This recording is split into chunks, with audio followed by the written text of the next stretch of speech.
memória nossa aí.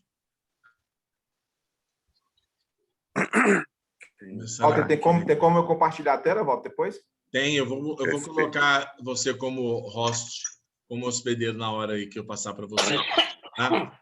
Epa, põe a máscara aí, cara. Vai passar Covid para nós aí. Nossa, ninguém vai pegar não, rapaz. Está repreendido. Tá Em nome bom. de Jesus. E aí, Denner? Ninguém vai pegar. E aí, mano? O sangue de Jesus está sobre vocês. Amém. Ficou melhor agora. Ficou mais bonito, ficou mais bonito. Não, bonito eu sempre fui. Agora está mais bonito, agora está mais bonito. Bonito eu sempre fui, cara. Desde nascença. Opa! Gente, nós vamos começar agora a nossa reunião, então. Eu falei, à medida que o pessoal for chegando aí, eu vou autorizando aqui. E o Denner não, o Josafá, na hora que você for hospedeiro, você vai ter que ficar atento aí para se alguém... tem que fazer duas coisas. Se alguém entrar, você tem que receber a pessoa, porque é o hospedeiro que recebe, né? Vai ser meio difícil, vai estar compartilhando a tela e ao mesmo tempo vai ter que ficar com o olho no pai do Walter, mas tem como você colocar aí para as pessoas entrar direto, sem precisar aceitar? Aonde? É boa pergunta, aonde? Eu sei que Participantes, tem. invite... Não tem não.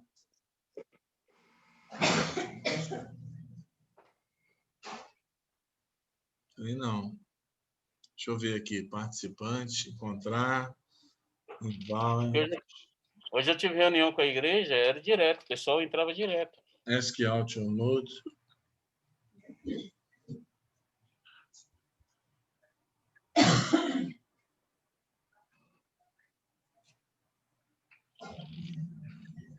A cara de sério de Josafá, isso é porque ele vai falar, olha, o cara fica sério, rapaz, nem pisca.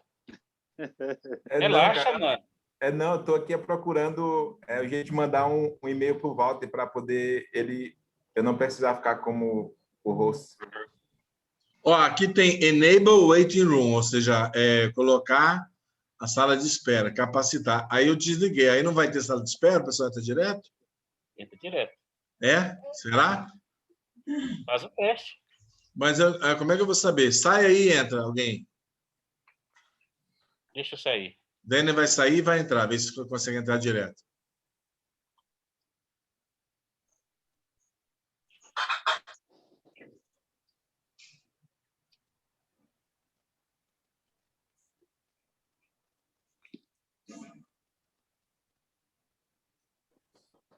Isso. Resolvido. Ô, Jafá, está entrando direto, sem a sala de espera. Pode que eu já coloquei aqui. O Dani já entrou? Então é porque entra direto agora, sem precisar admitir. Pessoal, antes da gente... deu certo, Dani. Aprendi mais uma técnica aí. Isso que é bom ter gente experiente com a gente, né? Então, nós vamos começar a reunião fazendo uma oração e vamos pedir que o senhor esteja dirigindo esse tempo juntos agora, né? Com quem está aqui ao vivo, e também a gente está gravando para as pessoas que vão assistir posteriormente serem abençoadas com essa reunião. E vamos aí interceder pela saúde do Denner, que o Senhor restaure, né, completamente aí, que não haja nenhuma complicação maior nesse quadro dele, né? Já fez a tomografia, né, Denner? O Senhor supriu aí os recursos para ele fazer a tomografia, e agora vamos aguardar que ele se recupere totalmente, né? Vamos começar orando, então? Pai, nós queremos louvar o teu nome, queremos agradecer ao Senhor pela tua bondade, pela tua misericórdia, pela tua compaixão, pelo teu cuidado sobre cada um de nós. Nós sabemos que nada vem sobre nós sem a tua permissão, sem a equivalente força para vencermos. Nós queremos louvar o Senhor pela vida do Denner, pedir ao Senhor que esteja fortalecendo ele no Senhor, na força do seu poder durante esse período, Senhor. Amém. Que o Senhor esteja dando sabedoria aos médicos, a ele disciplina para fazer o tratamento, e que nenhuma complicação venha, que não fique nenhuma sequela no seu organismo, Pai. Nós pedimos isso e agradecemos já crendo na providência do Senhor, em nome de Jesus. Amém. Então, gente, sem mais delongas, eu quero passar aqui o host, né, para o nosso Josafá. O Josafá tá mudo e sem vídeo, mas acho que ele tá presente ali. Não, você está na ITL. Você parece o Josafá ITL, e o ITL é que está mudo. Eles trocaram aí. Então, esse rapaz aí, bonito, que está aí, ele não é ITL, viu? Ele é o Josafá. E o Josafá não é o Josafá, é a ITL. É que os dois são uma só carne, então eles se misturam. É assim mesmo, faz parte.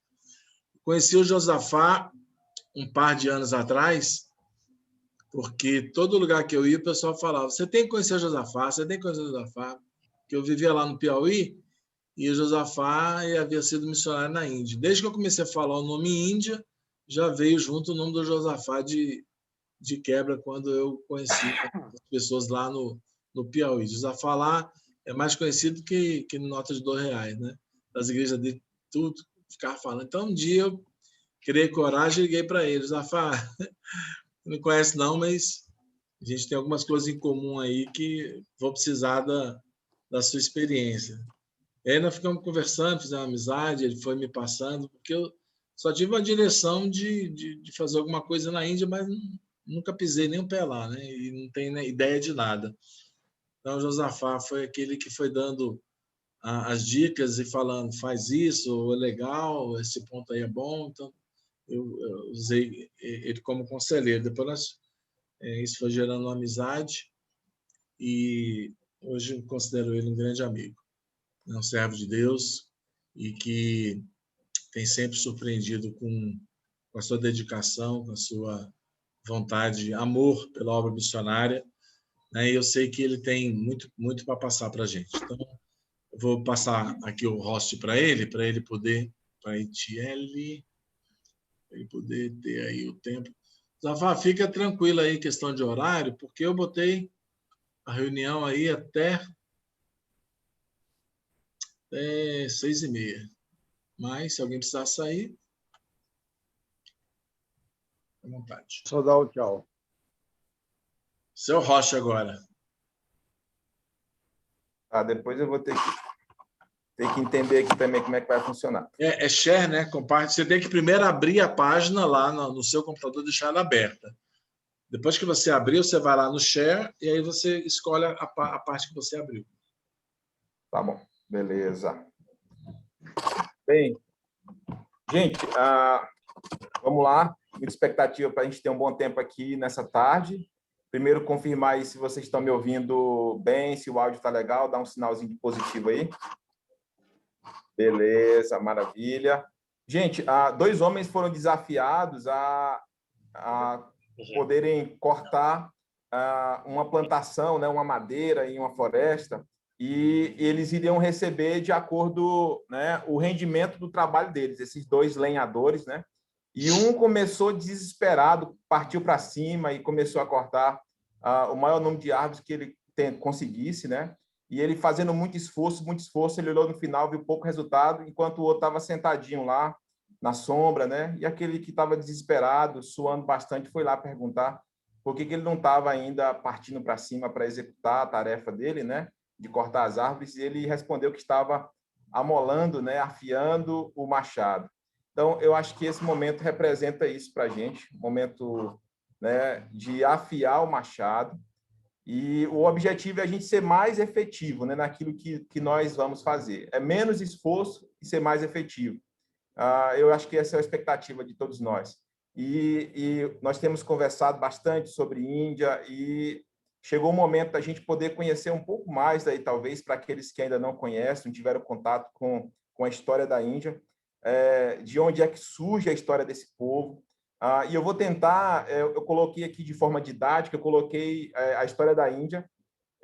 Nós vamos chegar até o ano 0, eu vou tentar a gente chegar até o ano 0, ou seja, a gente vai pegar um período aí bem extenso, e esse período eu dividi em 3 partes, né?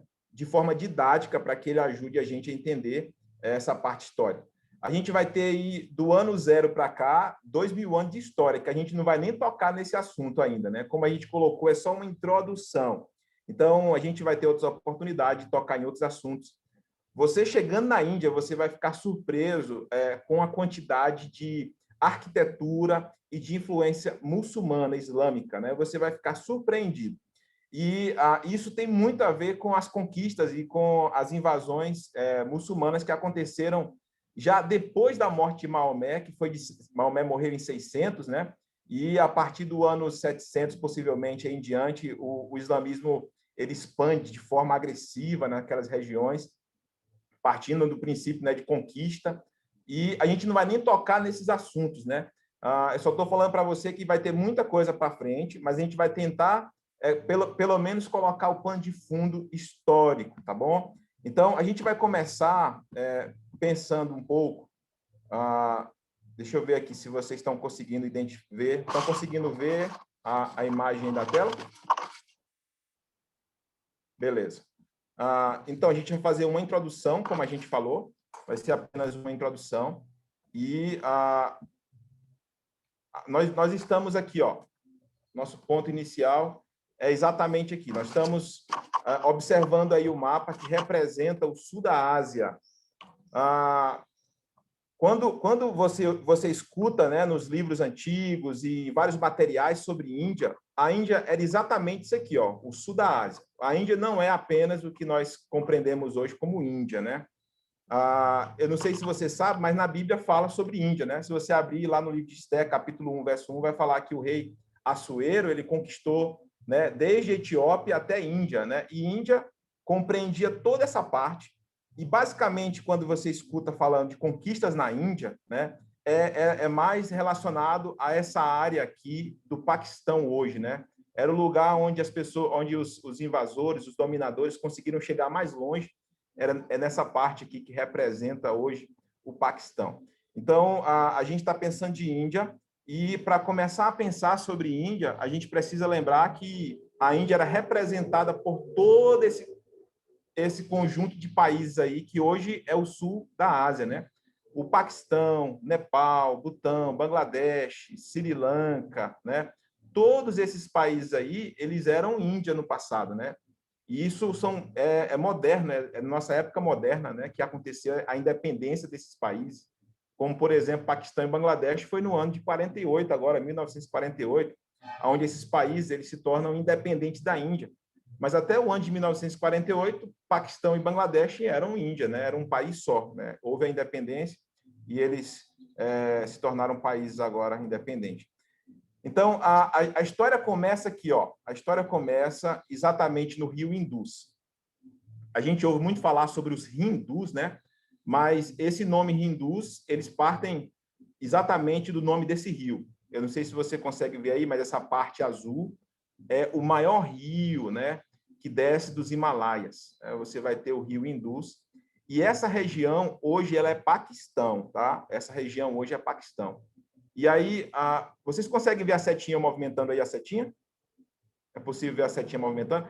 Essa área onde eu estou movimentando a seta aqui, ela representa, né, o vale do rio Indus.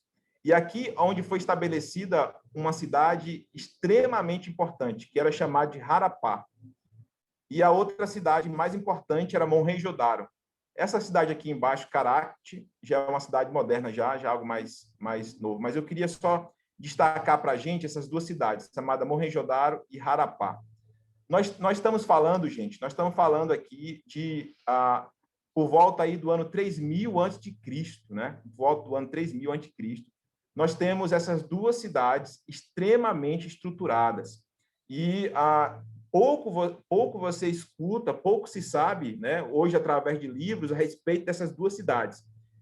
Mas foram descobertos, né, sítios arqueológicos nesses locais que eram essas cidades, né?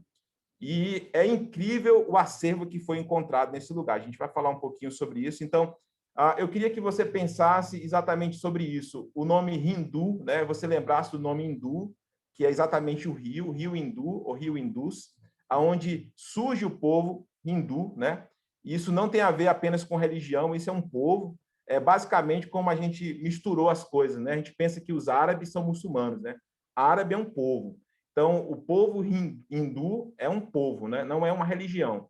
Existem povos hindus, né? Que é um povo que, vamos dizer assim, falar, eles têm como religião o cristianismo. Então, você tem um povo e não a religião. A partir daí surge a religião, sim, hindu, que é outra coisa, né? Então, nós temos aqui o primeiro período, né, da formação da Índia, o primeiro período, eu chamo de primeiro período para que a gente possa ter algo mais didático aqui, né? Ele vai do ano 3.300 e é interessante a gente pensar sobre esse período, porque é o período inicial da história da Índia. Esse período eu chamo de Era Drávidica. Essa Era Drávidica é exatamente a era aqui nesse local, no Rio Indus, né? Do Rio Indus, você vai ter um povo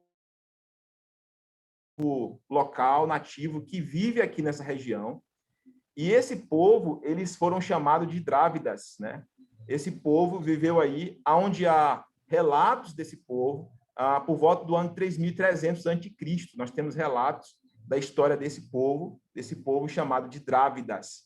Então, eu chamo de Era Drávidica, que é a era onde esse povo, né, habita essa região. E esse povo, é importante a gente pensar algumas coisas a respeito desse povo, né? É que esse povo, a gente tem, né, hoje em Nova Delhi, você tem hoje um museu que é exclusivo, né, para os artefatos encontrados tanto em Harapá como em Mohenjo-Daro. E a partir desses artefatos, eles são a nossa fonte hoje de pesquisa, né, sobre esse povo.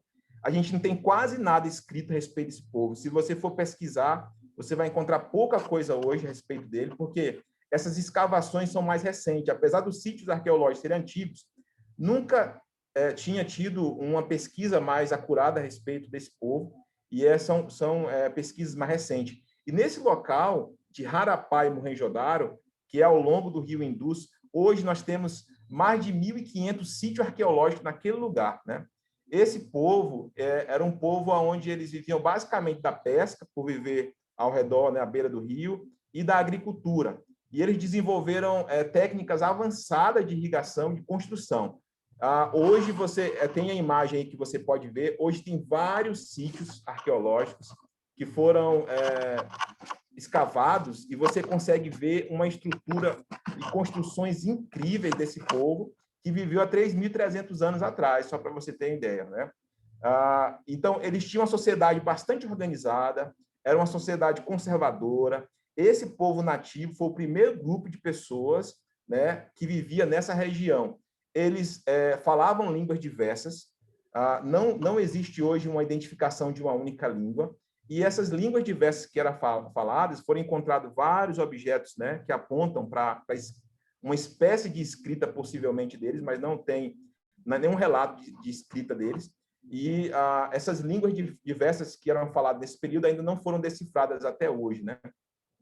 Então, esse povo era um povo que vivia de forma local, isolada, né? Eles viviam isolados aí nesse local, mas eles mantinham relações comerciais com outros grupos, né? Eles mantinham relações comerciais com, por exemplo, eles mantinham relações comerciais com a Mesopotâmia. Há vários relatos, né, na história sobre a interação da Mesopotâmia com um lugar chamado Meluhá, que era uma forma antiga, né, um nome antigo para essa região dos Drávidas, né?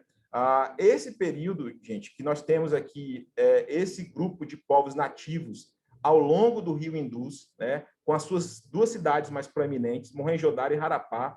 Ao mesmo tempo, nós temos, por exemplo, nós temos a Mesopotâmia, e há relatos que na Mesopotâmia, nesse mesmo período, nós tínhamos 1 milhão de pessoas. No Egito, existia uma população de 2 milhões de pessoas, e na China havia 3,5 milhões de pessoas. E aqui nesse Vale do Indus, tinha cerca de 5 milhões de pessoas. Então, era, naquela época, o grupo mais populoso que existia, né? Era a maior população da época, era a população do Vale do Indus, né? O povo drávidico. Esse povo, espiritualmente falando, né? Eles acreditavam, né, no renascimento, eles acreditavam naquela questão da causa e do efeito, né? O que você faz é o que você vai receber. e eles começaram a praticar as formas primitivas, né, já de meditação e yoga. Eles começam a sinalizar algumas coisas nesse sentido. Agora, falando dessa questão espiritual e religiosa desse povo dos Drávidas, desse primeiro grupo nativo, né, no Vale do Indus, é interessante falar que nas escavações, eu estou falando para você que são 1.500 sítios arqueológicos, não foi encontrado nenhum templo foi encontrado nesses sítios arqueológicos. Então, apesar de haver uma prática religiosa deles, eles não tinham nenhuma estrutura religiosa, né? Eles não tinham uma estrutura. Eles estavam mais interessados no comércio.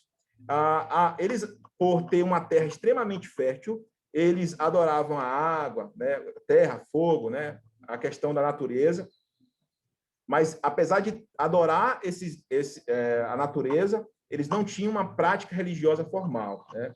Eles adoravam os seus deuses, né? A forma de animais, de árvores, né? De seres humanos, mas esses deuses eles não foram colocados em templos, né?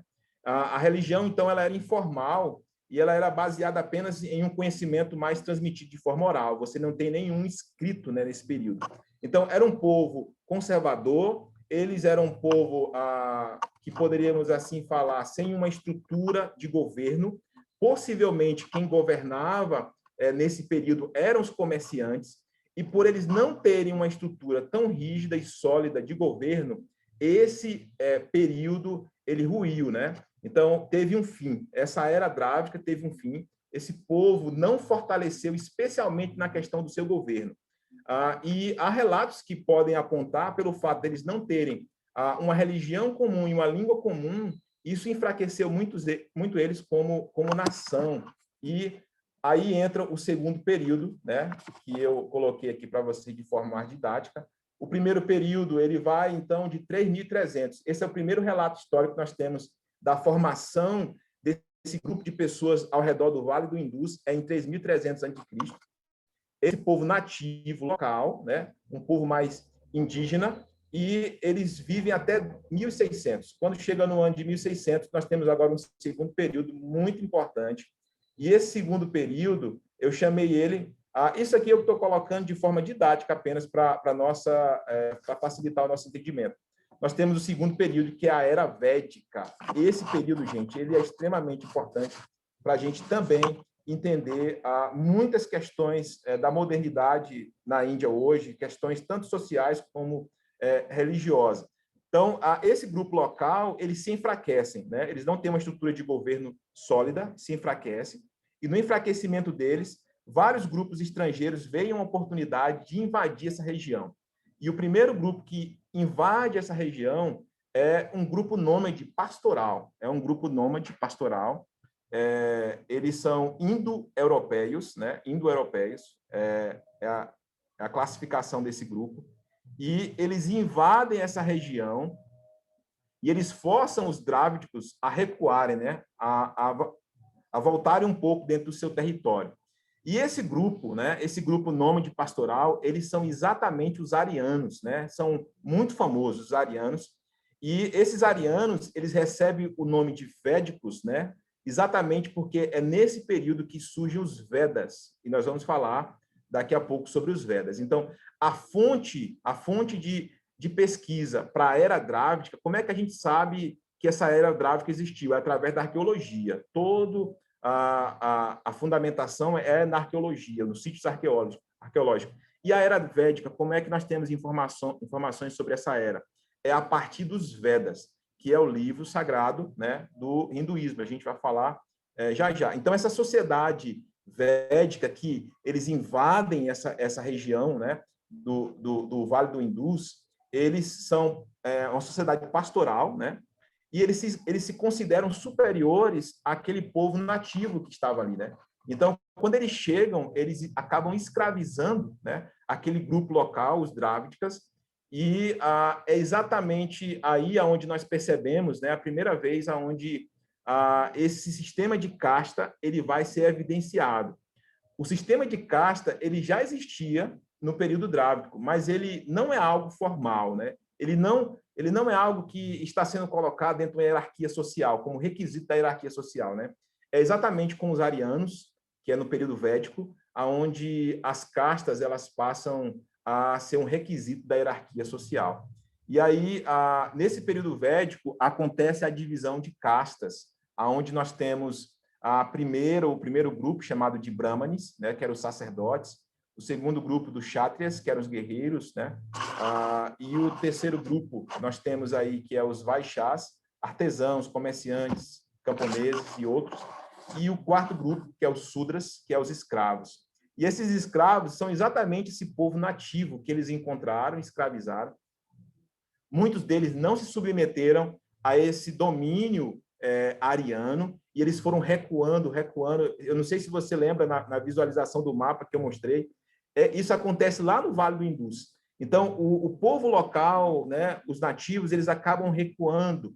É exatamente esse povo nativo, né, que eles prevalecem no sul da Índia, né? Na parte norte da Índia, você vai ter já um povo de uma pele mais clara, né? O povo do sul da Índia, você vai ter um povo de pele mais escura, sendo exatamente fruto, né, dessa divisão de domínio já milenar entre os védicos, né, que eram os arianos, e os drávidas, que eram o povo local. Então, a primeira grande contribuição dessa civilização védica, né, para a formação do que nós temos hoje, que é a Índia, nós temos hoje a primeira e maior, poderia falar assim, contribuição é a chegada de uma língua, né? A hegemonia de uma língua comum, né? Então, exatamente aqui no período védico, onde você vai ter uma língua sendo oficializada, que vai ser o sânscrito. Essa se torna a língua oficial, né, do Império, e isso vai facilitar muito o crescimento dessa região. Quando você pensa na questão da religião no período védico, né, você vai ter algumas coisas interessantes. E primeiro é que, diferente dos drávidas, eles não acreditavam no renascimento, na retribuição moral das ações, né, da causa e efeito. Eles enfatizavam mais, né, os rituais, os sacrifícios, como meio de você conseguir, né, poder, fama, riqueza. Então, eles já começaram a ter uma estrutura religiosa muito mais organizada, templo, né? E a meta, diferentemente dos drávidas, que eles buscavam apenas uma libertação espiritual, um renascimento, agora, nesse período védico, eles agora buscam não apenas uma libertação espiritual, mas eles desejam também chegar no paraíso, né? E é aqui, nesse período, que surge os Vedas, né? Esses Vedas, a gente não vai poder falar muito sobre ele agora, a gente só está fazendo um apanhado, e a gente vai poder depois, talvez, conversar, mas os Vedas é o livro sagrado do hinduísmo, né? Você tem o Alcorão como livro sagrado do islamismo, e você tem os Vedas como livro sagrado do hinduísmo. E esse nome Vedas, ele significa exatamente conhecimento, né? É conhecimento que significa essa palavra Vedas. E esse livro, ele é composto de quatro outros livros, né? Como se fosse uma mini enciclopédia composta de 4 livros. Você vai ter o Rig Veda, você vai ter o Yajur Veda, Sama Veda e o Atharva Veda. Cada um desses livros, eles são interessantes porque o Rig Veda, por exemplo, qual vai ser o conteúdo desse Rig Veda? Vai ser hinos, né, em forma poética, que eles são recitados durante o sacrifício. Então, enquanto está acontecendo o sacrifício, naquela época eram sacrifícios muito mais elaborados, né? Na atualidade, os sacrifícios são mais oferendas, né? Poderíamos assim falar. E você vai ter o que a gente chama hoje de mantras, né? Os mantras, né? Então, o Rig Veda são hinos em forma poética que eram recitados durante as cerimônias. Esse segundo, que é o Yajur Veda, eles vão ser hinos em prosa. Eles são também citados durante o sacrifício, mas em uma voz bem mais baixa. Esses Sama Veda vão ser, poderíamos falar que são os arranjos musicais, né? São versos, né, que eles são cantados junto com o Rig Veda. Ele é um arranjo para o Rig Veda. E esse último, que é o Atharva Veda, ele vai ser é um livro que contém fórmulas de encantamento e cura. Então, o que eu queria que você pudesse lembrar, primeiro, é que os Vedas é o livro sagrado do hinduísmo, e é um livro composto, né, de 4 livros, né? Seria uma mini enciclopédia. seria como se fosse a Bíblia, que tem 66 livros, os Vedas têm 4 livros. E um detalhe interessante é que praticamente os 3 primeiros eles são em forma de música, de hinos, né? Então a música tem uma importância muito grande dentro da questão religiosa e espiritual na Índia, né? Tudo que você vai fazer na questão religiosa, você tem música envolvida, né? Então, o livro sagrado indiano, ele é hinos, eles são músicas, né? Então, isso é bem interessante para a gente pensar. Mas, além desses 4 livros, né, sagrados aí, né, que compõem os Vedas, a gente vai ter 2 epopeias, né? Que é a Ramayana e a Mahabharata. Essa Ramayana é uma epopeia que vai contar a história de um guerreiro, né? E esse guerreiro, o rei Rama, que ele veio de Ayodhya, né? Quem conhece a história atual da Índia, um dos grandes conflitos da Índia entre muçulmanos e hindu é uma disputa por esse lugar chamado Ayodhya. E esse lugar ele tem uma importância muito grande para os hindus. Ayodhya é uma cidade na Índia, porque é uma cidade que é relatada nessa epopeia. Então, essas 2 epopeias vão contar a saga, né? A história. É bem aquela ideia das novelas, né? De hindus, né? De reis hindus que foram proeminentes. Então, essas 2 epopeias elas têm um lugar sagrado, dentro da cultura hindu, né? Nós temos, poderíamos pensar também aí, né? Que dentro do primeiro livro sagrado ali, que é o Rig Veda, você vai ter, por exemplo, um nome que vai se destacar dentro do primeiro, né? Que é o nome de um deus chamado Deus Indra. Esse Deus Indra são 250 hinos dedicados somente a esse Deus, né? Que guardou a vida dos guerreiros, dos soldados. A gente não vai entrar muito nesse assunto, mas só para você ter uma ideia. Eu estou falando isso porque, olha só que interessante. Essa questão dos deuses hindus, eles vão passar por uma mudança muito grande. Você vai ter vários deuses hindus sendo destaques dentro do Vedas, mas esses deuses eles vão perdendo lugar e novos deuses vão chegando. Então, por exemplo, hoje, se você for na Índia, você não ouve nada sobre Indra, né? Você vai ouvir sobre outros deuses que ganharam força dentro do panteão, né, de deuses hindus. E o deus Indra, ele perde lugar, mesmo sendo o principal nome dentro do primeiro livro sagrado. Ele perde lugar. Então, você vai ter aí uma mudança, né, dentro desse cenário.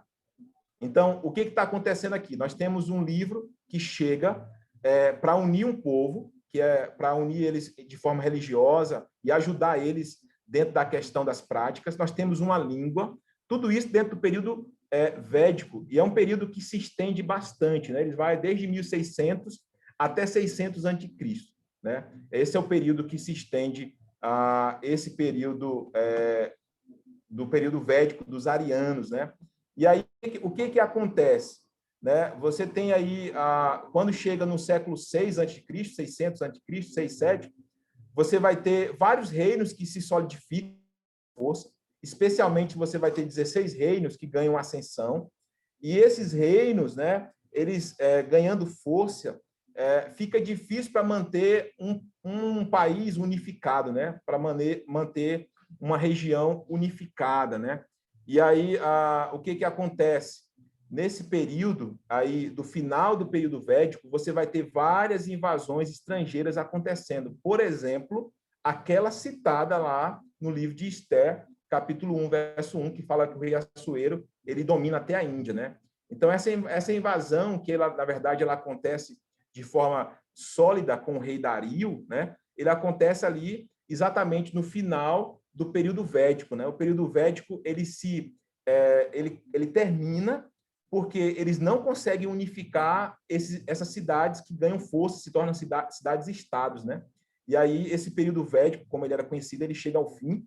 E aí você vai ter várias, falando da parte religiosa, no final desse período védico, você vai ter a invasão dos persas, né, com Dario, e você vai ter várias seitas surgindo nesse cenário, né? O país, o grupo, né, as regiões estão bastante desanimadas com a opressão do hinduísmo, com o sistema de castas, E aí você vai ter um solo muito, muito perfeito para a chegada de novos grupos aí, né?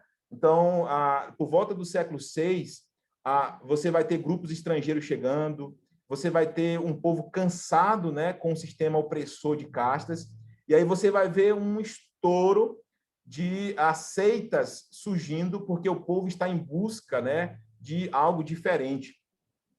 E aí, dois grupos se destacam nesse período do final da Era Védica. E o começo de uma nova era, né? Que eu coloquei assim para a gente didaticamente. Mas os dois grupos que se destacam, dentre os 70 grupos que surgem, é exatamente o budismo e o jainismo. O hinduísmo percebe que ele está enfraquecendo, né? Ele percebe que está ganhando força, e aí, nesse período, eles dão um comentário filosófico dos Vedas. E esse é um material extremamente importante para a gente saber o nome dele, depois, se quiser pesquisar, vão ser os Upanishads. O que é os Upanishads? É o comentário filosófico dos Vedas. É o comentário filosófico dos Vedas. Então, você vai ter agora uma coisa muito mais filosófica, né? Você vai pegar aquilo que era um livro. Os Vedas, se a gente fosse colocar de uma maneira bem mais, assim, talvez direta e grosseira, seria um livro de cânticos, né? E aí você vai pegar esse livro de cântico e agora você vai fazer uma análise filosófica. E aí esse material ele é chamado de Upanishads. É o material, né, filosófico comentário filosófico dos Vedas.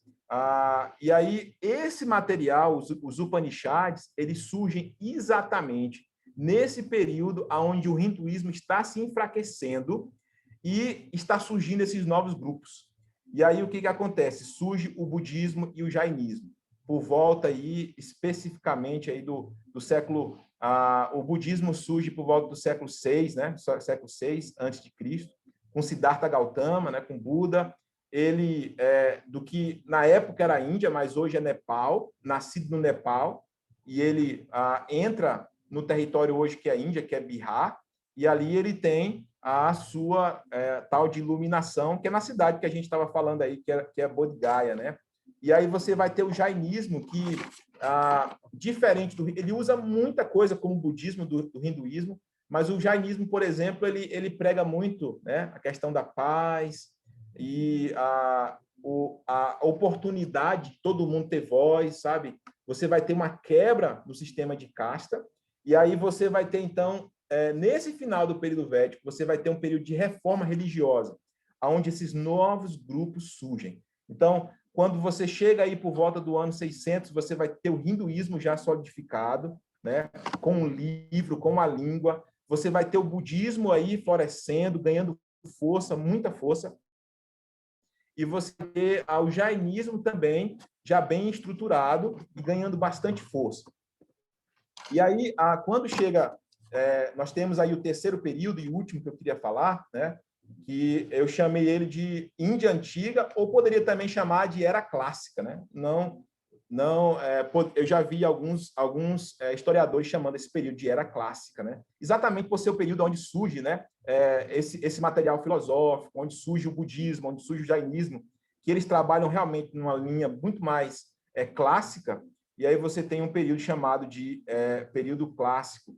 Nesse período, você vai ter acontecendo paralelamente aí, vamos assim imaginar, uma outra invasão acontecendo nesse período clássico, na Índia Antiga. Você vai ter a invasão macedônica acontecendo, né, com Alexandre o Grande, dominando parte da Índia aí. Ele fica dominando territórios indianos aí por quase 2 anos, acaba cedendo porque percebe que é inviável, e ele é forçado por um império que chama-se Império Maurya. Esse Império Maurya, ele está aí por volta do ano 300 a.C., esse Império Maurya, e ele é o último e mais importante império que domina a Índia. E eu queria concluir exatamente com esse Império Maurya, falando um pouquinho, porque ele vai ser importante para a nossa conclusão aqui, de entender esse período, esse terceiro período da Índia clássica, né?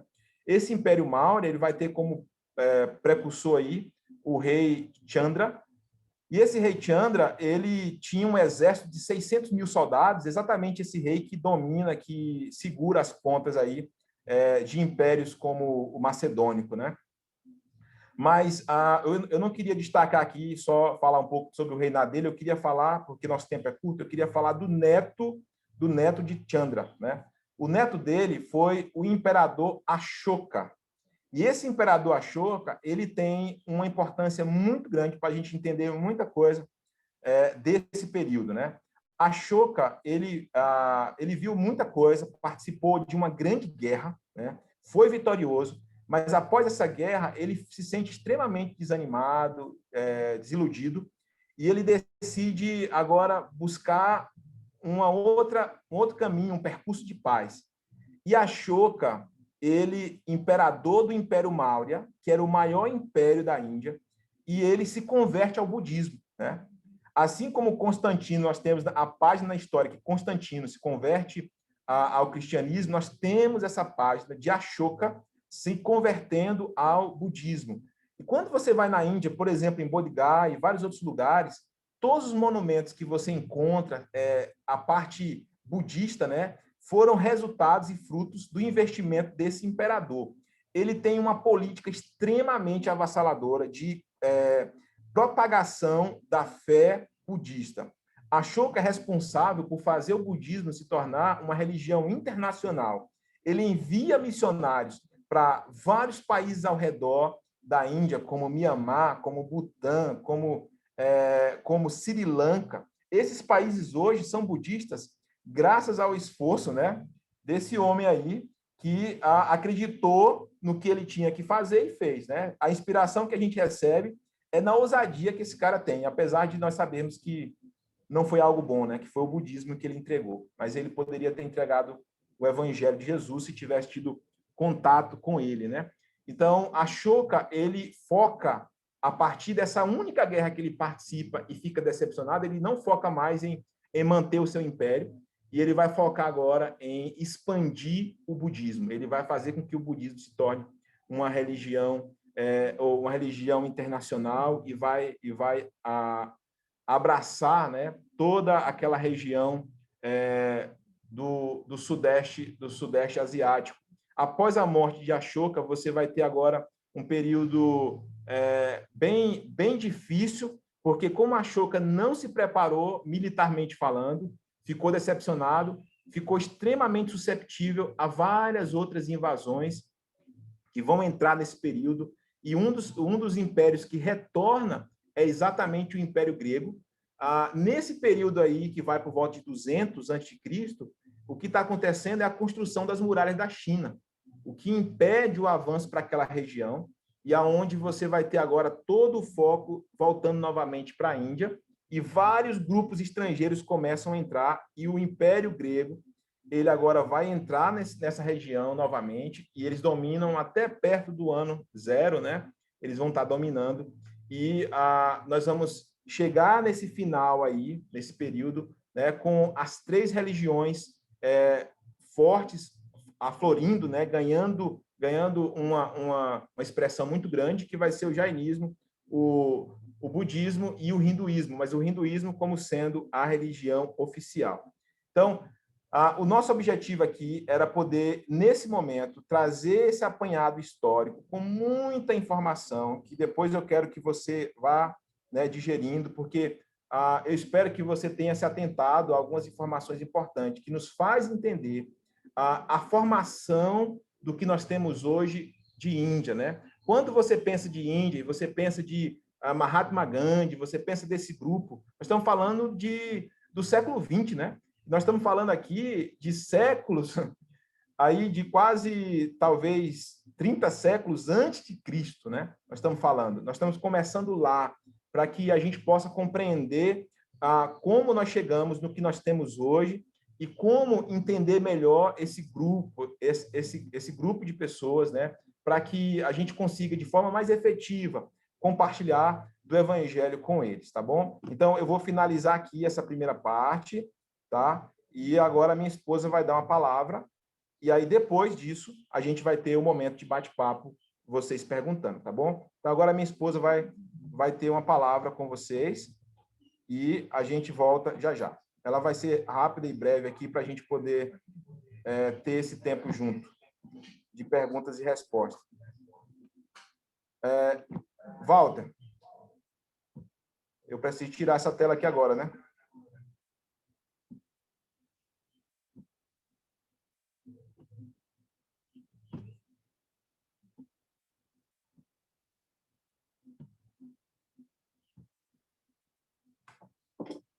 A Etienne vai usar alguma tela ou só falar?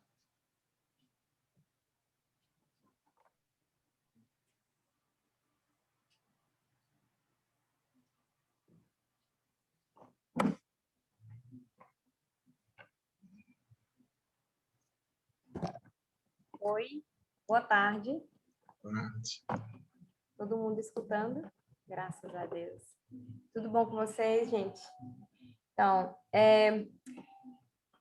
meu esposo trouxe aí um apanhado, assim, dessa primeira história indiana, né?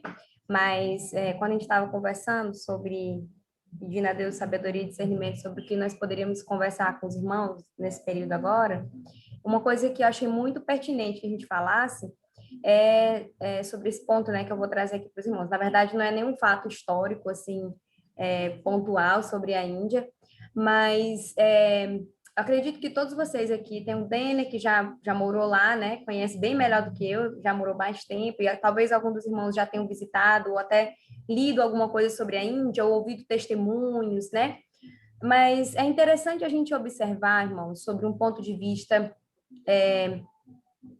de que foi Deus quem, a gente está ouvindo aqui os diversos povos que povoaram a Índia, a diversidade cultural, a diversidade linguística que foi surgindo ali naquele lugar, né?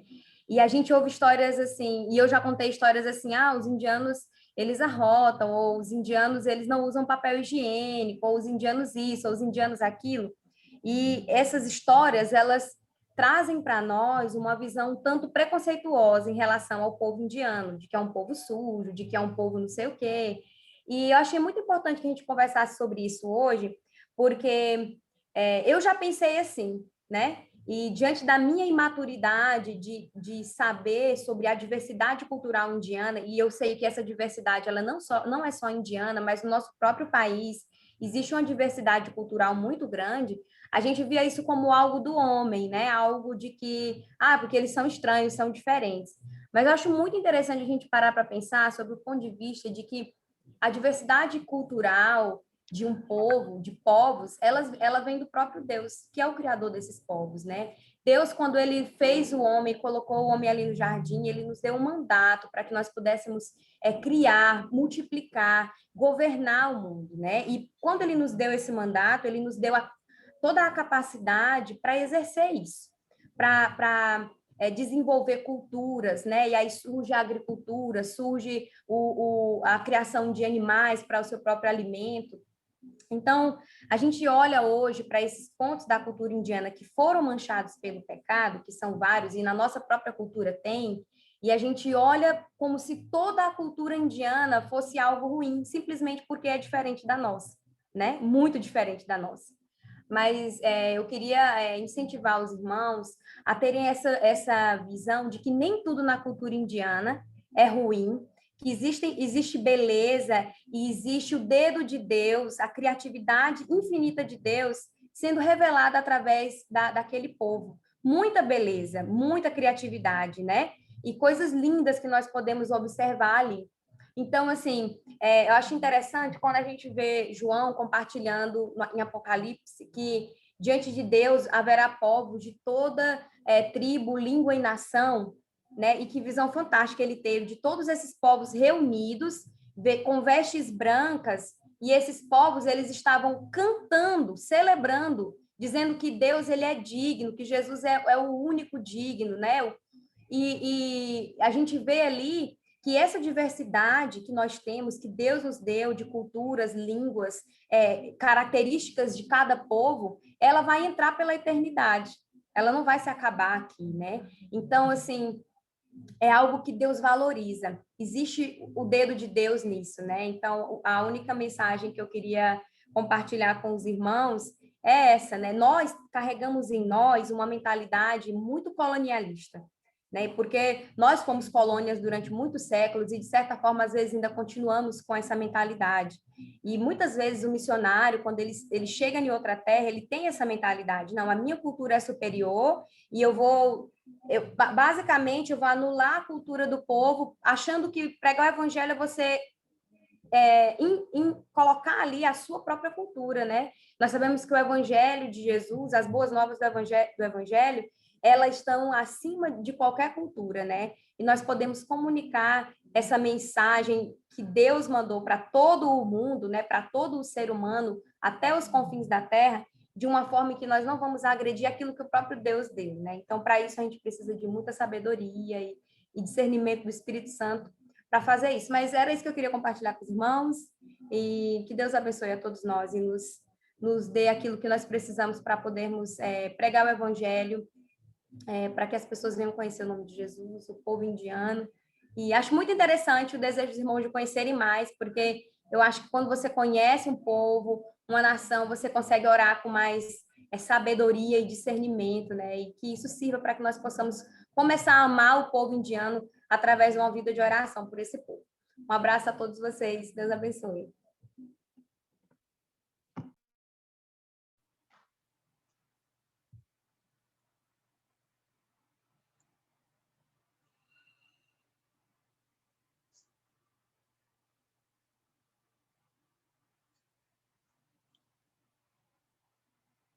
Nós vamos ter um tempo agora de pergunta e resposta, né? E uma das minhas perguntas é, para a gente ter um panorama assim, desses 2000 anos para cá, você acha que mais uns 2 encontros dá?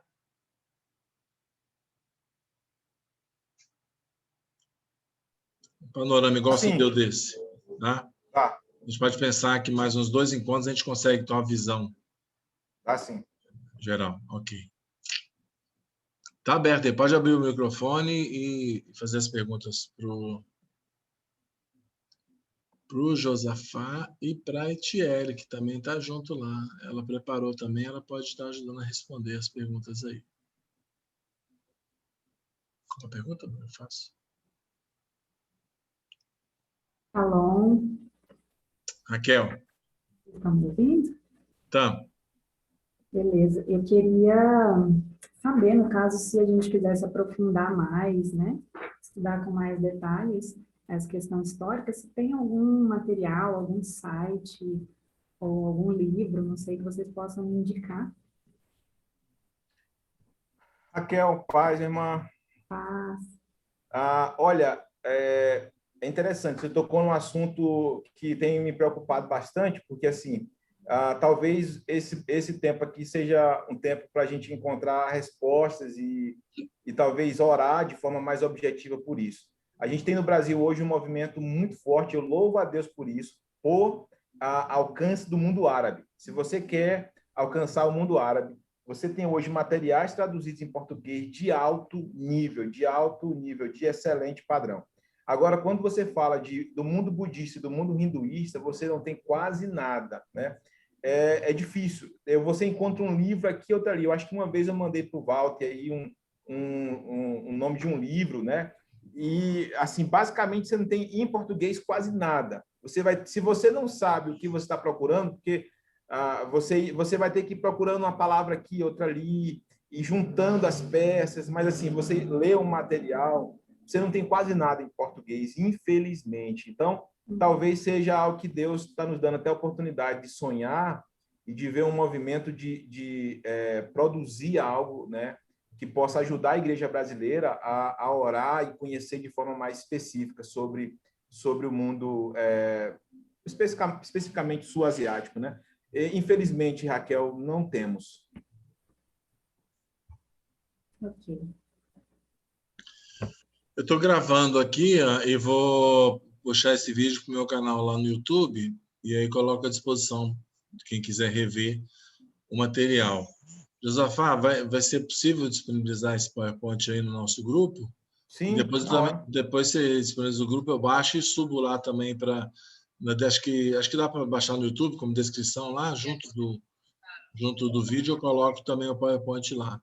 Aí se alguém achar alguma coisa, alguma fonte de pesquisa, vai lá no comentário e também acrescenta lá alguma coisa para a gente pesquisar mais. Olá, pastor. Pastor? Hans, Oi. fala. Olá, boa tarde para todos. Graça e paz. Eu tenho uma pergunta a respeito aí das castas, porque eu estava pesquisando um pouco sobre a Índia e descobri que lá tem mais de 14 milhões de escravos. Eu queria saber se esse regime lá, se é institucional. Até mesmo eu estava assistindo um filme recentemente, e aí falando um pouco sobre essa escravidão, inclusive infantil. Eu queria saber a respeito disso lá na Índia. O Josafá e o Dena pode compartilhar aí da pergunta. Muito bem, meu querido. Então, o que é importante a gente saber é que a Constituição indiana, eu tive a oportunidade de trabalhar os meus últimos, talvez, aí, dois anos na Índia de forma efetiva, realmente, com a área que eu trabalhei foi combate ao tráfico humano. Isso foi a área específica que eu trabalhei, entendeu?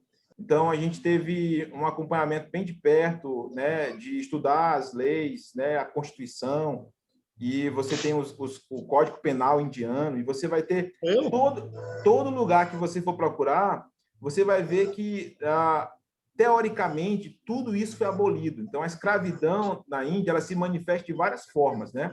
Você vai ter vários tipos de escravidão na Índia. Você vai ter escravidão sexual, você vai ter escravidão aí, de forma que você vai ter pessoas que são levadas para outros países para trabalhar em fazendas no Oriente Médio.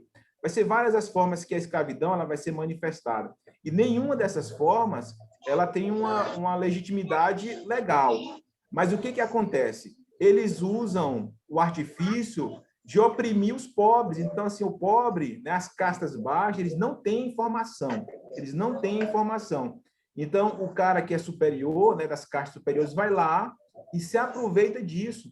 Então, assim, o que nós poderíamos falar é assim, os indianos pobres, eles têm uma proteção legal, só que eles não sabem disso. E eles são usados e abusados pelas castas altas. Desculpa.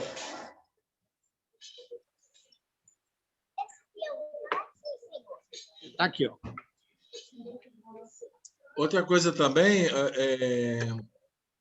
Josafá, essa questão das castas, ela não é uma coisa que é a mesma idêntica desde o início, né? Lá há variações e também há subcastas, né? É um sistema bem mais complexo que só aqueles pontos que você colocou iniciais, né? Ela desenvolveu e existem subcastas, né? Ali é exatamente vamos dizer assim, o embrião, né? Então, assim, hoje eles é muito mais complexo. Ali foi só o embrião de como foi iniciado, mas a partir dali você vai ter as subcastas, que aí vai ser um negócio de doido, cara. Vai ser uma coisa monstruosa demais, aonde é isso que na prática ainda vai conduzir ainda a sociedade indiana, vai ser o sistema de casta, mesmo legalmente não sendo aprovado. Boa tarde, a paz do Senhor, pastor Luizvaldo, tudo bem? Paz, irmão. Não, isso aqui você comeu já. Então, Virou uma rainha. Comentário para fazer a respeito dessa questão de casta. Você vai ver agora. Estão me ouvindo? Eu representei uma multinacional da Suíça e eu vi um relato de um gerente que foi o seguinte, a respeito dessa questão de castas, né? Na filial da empresa, nos Estados Unidos, foram contratados dois indianos. E depois que esses indianos foram contratados, foi verificado que um dos indianos não estava querendo trabalhar na posição que ele foi colocado, porque era um prédio e ele estava sendo lotado num andar abaixo de um outro funcionário que era indiano, só que ele sabia que esse funcionário era de uma casta inferior a dele, e ele não estava aceitando de maneira nenhuma ficar abaixo, no andar de baixo desse colega. Tanto que essa questão me chamou a atenção, né? Eu lembrei disso aqui agora. Eu representei essa empresa, uma multinacional, contrata no mundo inteiro, né? E houve essa desavença, né? Ele ficou insatisfeito por ele estar sendo colocado numa posição, né, abaixo do colega que era de uma casta inferior à dele. Interessante isso. Irmão, quem falou foi o Silvio, foi? Ayrton. Foi aí, vai. Muito bem. Então, irmão Ayrton, isso é uma realidade mesmo, viu? Eu estava pensando aqui, assim, a gente tem hoje dados apontando lá na Índia, oficialmente 3% de cristãos. Alguns apontam extraoficialmente para ser o dobro, 6%. Mas eu costumo pensar que se a gente for peneirar mesmo quem tem o evangelho, quem tem o evangelho puro e simples, né, esse número ele reduz muito. Por que eu estou falando isso? Porque dentro das igrejas indianas, você vê o sistema de casta extremamente ainda sólido e rígido. Arraigado. Eu fui numa igreja lá na Índia, uma igreja de um amigo meu, eu até relato isso em um material, onde eu encontrei esse meu amigo, 2 anos depois eu retornei lá, fiquei sem contato com ele. Quando eu chego lá, a igreja cresceu, ele ampliou. Quando ele ampliou, a entrada do templo, ele fez uma parte mais elevada. E aí ele falou para mim, Josafá, isso aqui é a área VIP, né? Aí tinha cadeiras, tinha tudo. Ele falou que é para os VIP, né? E aí lá embaixo, assim, onde tinha os tapetes, para o povão, né? E aí, assim, eu fiquei em choque, né? Porque era a igreja dos pobres e dos ricos, sabe? E aí eu percebi que o evangelho não tinha chegado ali. Então, quando o evangelho chega, ele muda a estrutura, entendeu? Não é só a superfície. Então, ainda tem muito serviço. Você vai na Índia, você vai ter um encontro de pastores. Você vai saber quem são os pastores. Eles se vestem diferentes, eles têm um porte físico diferente, porque eles são uma casta superior aos outros, entendeu? Então, a gente está abordando aqui esse tópico do sistema de casta, né? Para muita gente é algo assim interessante, a questão cultural, mas para a gente é um motivo de oração e de clamor a Deus, porque assim, quando a gente olha para a atitude de Jesus que se tornou servo, a gente vê, sabe, um choque quanto a essa pegada, né, do que vem sendo praticado lá, e a gente sabe que isso vai contra o evangelho. Queria dar uma palavra sobre essa questão do sistema de castas, porque a gente que é do mundo ocidental, isso é um absurdo, né? Porque existem diferenças, ricos tratam os pobres e tal, diferente aqui, mas quando a gente vê a realidade que está tão entranhada, não é só quem é superior, que se vê como superior e conhece como superior, mas também castas inferiores. Uma pessoa que é de uma casta inferior, ela se sente inferior a outros e ela se comporta dessa maneira. Então, como a gente viu no retórico, essa mentalidade, essa ideia das castas, ela é muito antiga. Ela é muito antiga, é algo que está totalmente entranhado na sociedade. A lei mente das pessoas de uma hora para outra. E a gente costuma sempre falar que essa realidade, esse sofisma de que um melhor do que o outro, né, que um é maior do que o outro e merece mais privilégio, ele só pode ser totalmente quebrado com o evangelho, né, com o evangelho de Jesus. Somente a palavra de Deus tem esse poder, né? Então, como meu esposo falou, é um motivo de oração para nós, né? Para que o Espírito de Deus traga libertação na mente daquele que professa o nome de Jesus e também que isso venha se espalhar, né? Para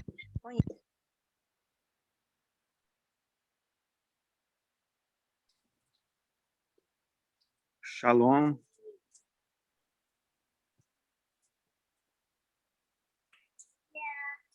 Oi, pastor Luiz Walter. Pode falar, pode fazer sua pergunta aí, o seu comentário. Eu entendo que essas reuniões pelo Zoom são de grande importância para nós, como preparação para a nossa viagem. E a minha expectativa, inclusive, esse Josafá, né, o Denner, que já esteve lá também, já morou, poderia ir nas próximas, né? Quem sabe, pastor Luiz Walter, preparar um roteiro, uma programação, né? um cronograma para que a gente pudesse trabalhar esses temas de forma mais profunda. E algo que eu acho que seria interessante seria pegar o nosso roteiro da viagem para trabalhar os lugares que nós vamos, né? Recebermos mais informação sobre a cidade onde nós vamos estar, sobre a língua, sobre os costumes, etc., para que nós possamos estar mais aprofundados, pelo menos, porque a Índia é muito grande, há muita coisa para a gente para aprender, e como o Josafá disse, não tem muita literatura que vai nos ensinar, disponível para nós isso em português. Então, se for possível fazer uma programação assim, eu mesmo tenho disposição de participar dessas reuniões pelo Zoom, várias durante esse ano, né? Que pudermos ter, né? Se houver essa disponibilidade. Então, essa é uma das questões. Depois eu quero fazer uma pergunta para a Tiele. Então, dentro do nosso planejamento, está justamente fazer essas reuniões, né? E nós estamos começando com um assunto bem genérico, né? Bem que é útil para qualquer local que nós somos, e vamos aprofundar em alguns temas gerais, né? E acho que dá para fazer semanalmente daqui até a viagem essas reuniões. A gente quanto mais perto a gente vai estar mais intenso, né? Agora nós temos algumas coisas que nós estamos tentando fazer à medida que nós temos mais informações. Então, no momento atual, nós estamos numa fase assim de adaptar para aquilo que nós podemos fazer, não aquilo que nós queremos ou havíamos planejado, né, no início, mas por aquilo que está sendo, que nós podemos fazer agora, né, devido justamente a esse fator aí da pandemia e também outros fatores que estão vindo, fatores novos na nossa trajetória.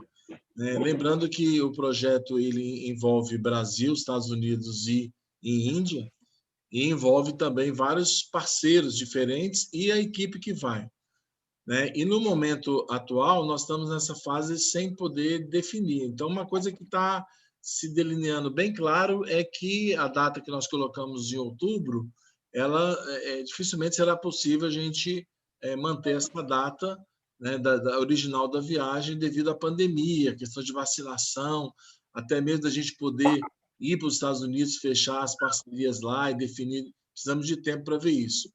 Então, são momentos de transição.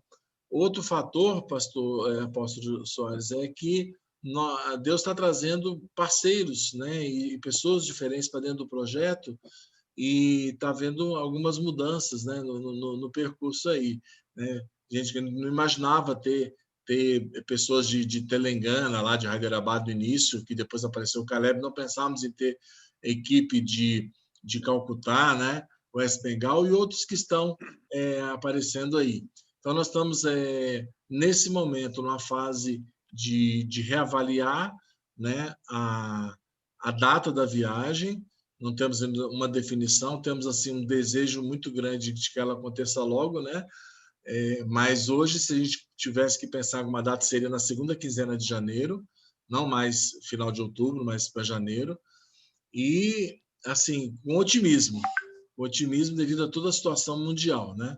Mas nós entendemos e caiu a ficha que o nosso projeto não é uma viagem, mas é um projeto muito maior de plantação de igrejas e que, no momento de Deus, nós vamos realizar essa nossa ida como equipe lá.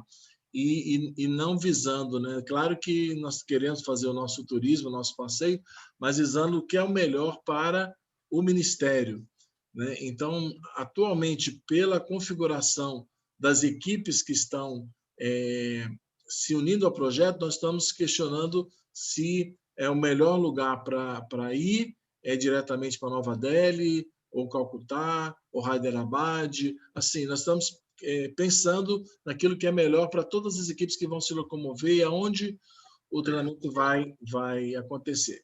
Mas, à medida que nós caminhamos nessa direção e como equipe nós tivemos a direção de Deus para definir locais, uma coisa assim mais próxima, e com certeza vai ser um fator bem levado em consideração para nós por exemplo, aprofundarmos ali. Porque se nós formos para Calcutá, o nosso estudo vai ser em cima de Calcutá. É como se fosse assim, nós vamos para o Rio Grande do Sul, vamos estudar como é que é a cultura gaúcha. Mas se a gente vai para o Rio de Janeiro, a gente tem que pensar como é que é a cultura do Rio de Janeiro. Assim, lá também, se nós mudarmos o nosso roteiro, nós vamos ter que pensar qual é a cidade que nós vamos. Então, mas no momento adequado, isso certamente vai acontecer. Está dentro dos nossos planos fazer esse aprofundamento cultural e assim, uma ênfase também naquilo que está de religião. Se tem muito budismo, se tem muito muçulmano na região que nós vamos, se tem muito hinduísmo, então nós vamos focar naquilo que vai realmente ser útil mais próximo. Então, mas eu creio que as próximas 2 reuniões que nós fizermos pode ser ainda em cima desse tema histórico geral para a gente entender a Índia como um todo, para depois então ter uma visão geral e aprofundar e focar dentro do nosso início de projeto, né? Tá bom? Ok. Agora a pergunta para a Etienne. Eu queria fazer essa pergunta para a Etienne. Ela falou sobre a cultura, né? E que muitas vezes a gente tem muitos preconceitos por não conhecer ou por ter informações erradas, a gente acaba criando preconceitos. Então, quero perguntar para você, que morou lá, né, vários anos, o que na cultura mais te chocou, né, na sua experiência, e o que você achou de mais belo na cultura? Olá, irmão. Então, eu estava conversando sobre isso hoje com meu esposo. Oi? Tá cortando? Peraí, deixa eu mudar. Só um minuto. Tá cortando muito?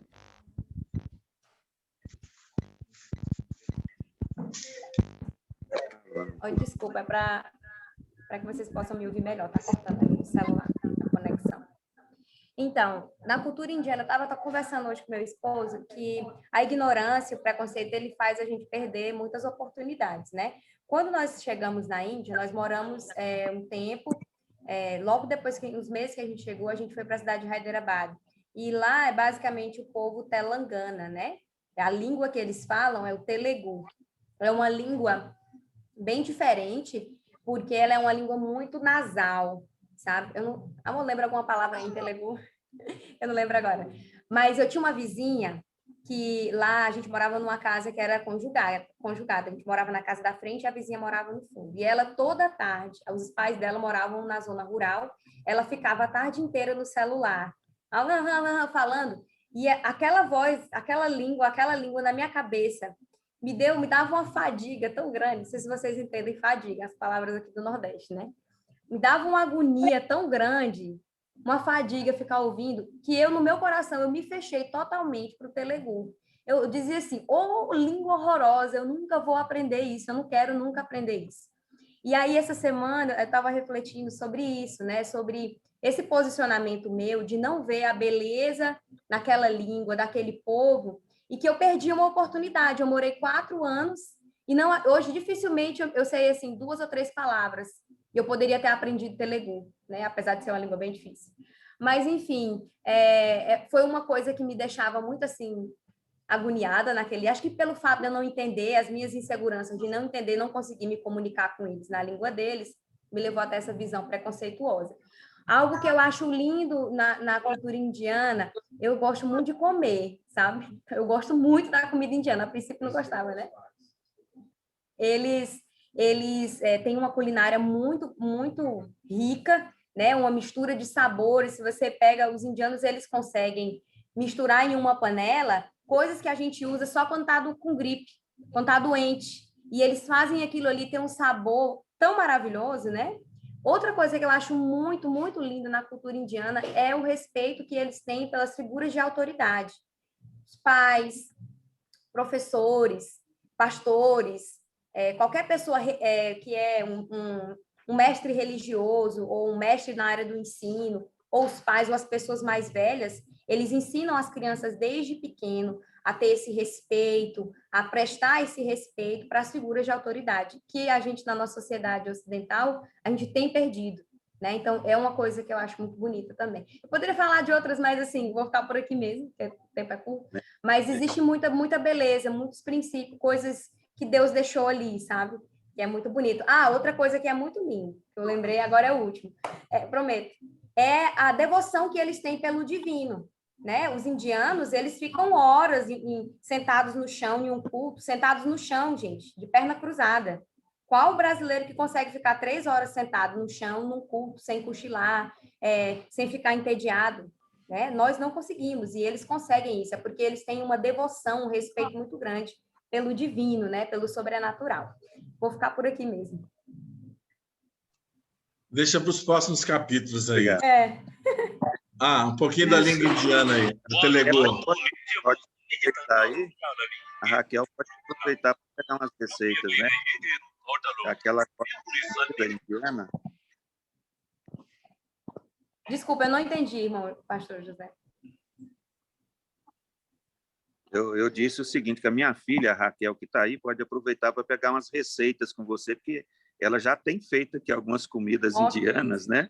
Assim, por conta dela, no Dr. Google, né? Mas vou pegar direto com você que vive aí, gosta da comida indiana. Outra coisa foi que eu me arrependi, foi não ter aprendido a fazer. Eu sei, assim, mas muito pouco, muito pouco. Coisinha assim, não fica autêntico, né? Mas bem pouquinho. Também é uma dificuldade para encontrar os temperos, né? Aqui a gente não encontra todos, né? Principalmente aqui no Nordeste. Não acha, não. Garam masala, que é um ingrediente muito importante, né? Na culinária deles. Dá um sabor muito bom. Você colocou um pouco de Telugu aí, pastor Luiz Walter? Foi. Tem o filme Jesus na língua Telugu e tem a Bíblia também no aplicativo. Depois, se quiser matar a saudade, viu? Se quiser ficar entediada, fadiga. É só você falar. Gente, nosso horário já estourou. Eu não sei se alguém ficou para trás, alguma pergunta. Bengali na Rina. Bengali na Rina.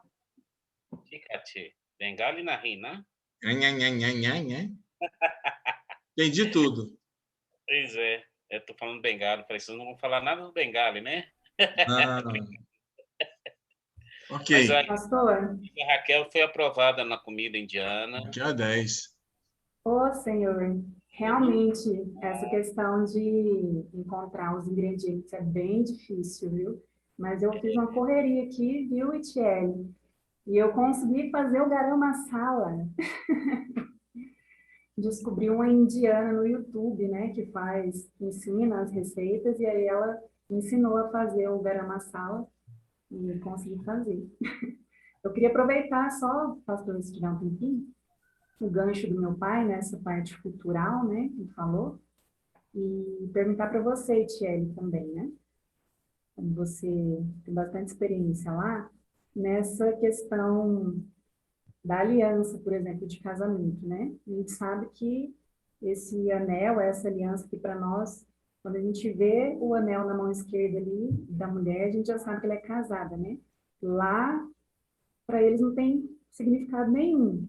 Então, quando você morou lá, você usou, se eu não me engano, é um colar e algumas marcas aqui que as mulheres casadas usam, né? Na época que você morou lá, você usou esses símbolos para que as pessoas soubessem que você é casada? Então, eles usam, as mulheres, né? Elas usam um colar de ouro e elas usam um anel no dedo do pé, né? O anel no segundo dedo do pé, que é o anel que simboliza que elas são casadas.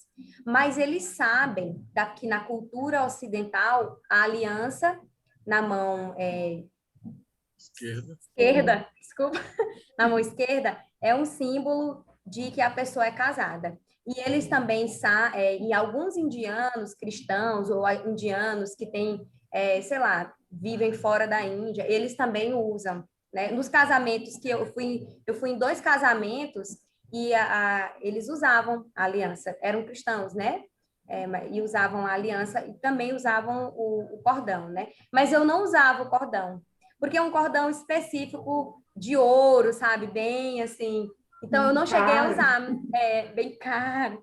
Mas eu usava a aliança mesmo, como eles sabiam que eu era estrangeira, né? Eles conseguem ter essa compreensão de que a aliança simboliza o matrimônio também. Mas isso pode variar, como o irmão falou anteriormente, a Índia, ela é um país, são vários países dentro de um país, várias culturas dentro de uma cultura. Então, pode ter regiões da Índia que isso pode variar. Eu estou dizendo aqui do contexto que eu vivi, que era uma comunidade cristã, né? Era uma comunidade, a gente vivia no meio de muitos cristãos, então era assim.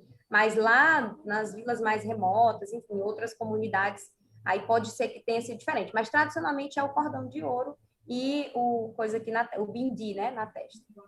E o anel no pé. Inclusive, gostaria de reivindicar, porque foi prometido um treinamento para as mulheres, né? Com você e com a esposa do Denner. Então, eu estou ansiosa por esse treinamento. Vai demorar, não. No máximo 6 meses a gente vai ter esse treinamento. Oh, Senhor, logo, logo. Tá bom. Então, queria passar a palavra para o Denner para ele fazer uma oração. E a gente está encerrando. O que vocês acharam desse horário? Se a gente já pode marcar para o próximo sábado, se há muita dificuldade. Eu vou, como eu disse, eu gravei e vou disponibilizar lá no YouTube, no meu canal. Tá? Depois eu coloco para vocês o link. Mas se esse horário for um horário interessante para esses que vieram aqui, a gente já pode deixar o próximo marcado para sábado que vem, 5 horas. Se não, aguardo sugestões de outro horário.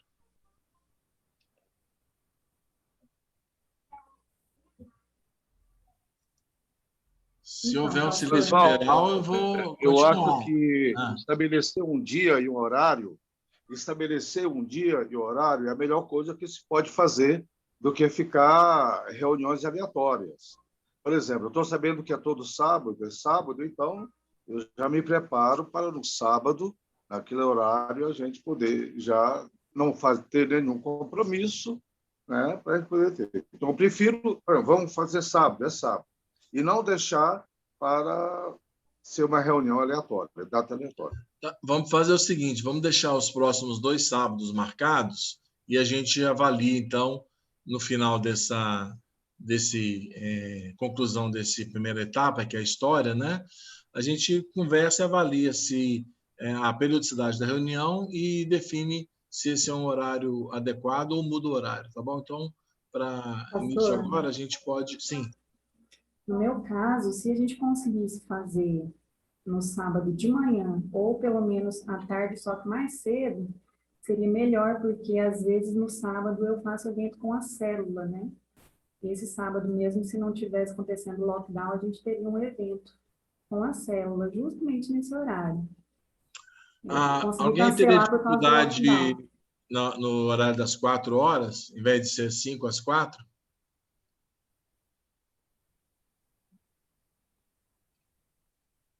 Pode ser às 4, então? Às 3 não dá, não?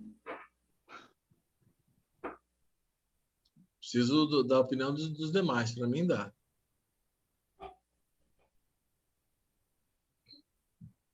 Ok, então. Então, vamos fazer uma experiência de sábado, 3h30. Pronto. Dá? A gente faz 3h30. Porque aí não fica tão cedo e nem tão tarde, dá tempo ainda de fazer alguma coisa. Então, os próximos 2 sábados, 3h30, a gente está agendado, tá bom? E, Denner, conclui aí para a gente com uma oração, se você quiser dar uma palavra final. Fique à vontade. Eu só quero pedir oração para vocês aí. O médico acabou de me mandar aqui sobre a situação do meu pulmão. Ele está com 30%... 40%, ele falou comigo. 40% afetado. Vou começar a tomar os antibióticos aí para cortar. Então, esteja orando aí para mim, que eu vou passar por uns processos aí. Eu vou tomar um antibiótico para combater... Coagulante para poder, né, prevenir para não dar trombo, né?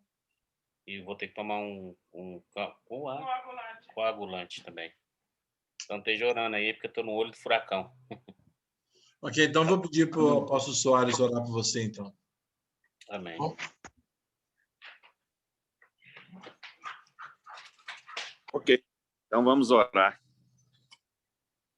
Senhor, no nome de Jesus, eu te agradeço, eu te louvo por esse tempo tão precioso, quando nós estamos pensando sobre resgatar vidas que estão na ignorância, Senhor Deus, de uma nuvem que Satanás colocou sobre a mente delas para não entender o teu evangelho. Algumas nunca nem ouviram, na realidade, o evangelho. Por isso, Senhor, nos dê as estratégias, nos dê a sabedoria, nos dê a habilidade, o treinamento, o preparo, o conhecimento que nós precisamos para poder realizar essa obra. O Senhor tem nos chamado para essa missão, pensando nesses 4 países, e nós queremos, Senhor Deus, colocá-los na tua presença, a Índia, Bangladesh, Nepal,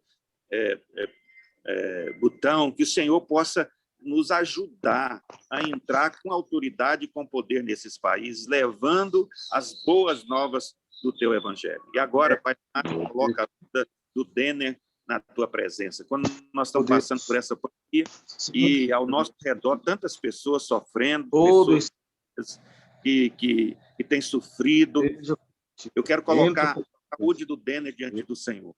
Pai amado, o Senhor é o Deus que realiza a obra que faz, o Deus que arranca a enfermidade do nosso corpo, assim como o Senhor fez com o filho do Luiz Walter, Senhor Deus. Faça com o Denner, que o Denner receba a cura, a restauração completa e não fique nenhuma sequela no seu corpo. Pai amado, cerca ele com os cuidados, com o suprimento que ele precisa nesses dias, e que nada venha a faltar dia para o seu tratamento, e que seja restaurado. E na nossa próxima reunião, no próximo, nós já estejamos muito animados com boas notícias da sua saúde, para a sua vida. Por cada irmão que está fazendo parte desse projeto, onde estiver agora, que o Senhor possa guardar, proteger, livrar e nos sustentar em tudo, no nome de Jesus. Amém. Aleluia. Amém. Obrigado, amados. Obrigado. Pastor, antes de encerrar, eu queria só falar uma última coisa.